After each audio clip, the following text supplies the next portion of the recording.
పాకిస్తాన్ నాటకం బిగిన్ చేసేసింది. అందులో భాగంగా భారత్తో అర్థవంతమైనటువంటి చర్చలకి సిద్ధమట ప్రధానమంత్రి గారు షాబాజ్ షరీఫ్ గారు ప్రకటిస్తున్నారు.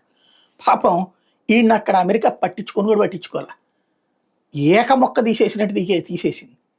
భారతదేశం తరపున చర్చలు నరేంద్ర మోడీని పిలిచారు, అంటే ప్రధానమంత్రి, ఇది ప్రజాస్వామ్యం కాబట్టి.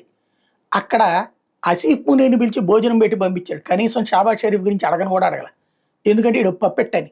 ఈ పప్పెట్ గాడు ఇప్పుడు భారత్తో చర్చిస్తాడంట. ఏం చర్చిస్తాడు? నువ్వు ఉగ్రవాద శిబిరాలను ధ్వంసం చేయి. అబ్బాయి వాళ్ళందరూ ఉన్మాదులు కాదు, ఉగ్రవాదులు కాదు, ఏదో సరదాగా ప్రాణాలు తీస్తారు, మీ దేశంలో వాళ్ళని చంపడం మా వాళ్ళకి సరదా, అదేమంటే కాశ్మీర్ అని చెప్తాం అని చెప్పుకోవాలి. అంతమించి ఏం బిగుతాడు వీడు? అట్లాగే సింధు జలాల గురించి చర్చించాలా? ఏం చర్చిస్తాడు? ఇంతకుముందు ప్రపంచ బ్యాంకు వాళ్ళు విన్నాళ్ళు వాడారు కదా, మేము వాడుకుంటామండి, వదిలేయండి అని. అలా వదలనరా అని చెప్తాం మనం. ఇంకా ఏ పాయింట్ మీద చర్చ కుదురుద్ది?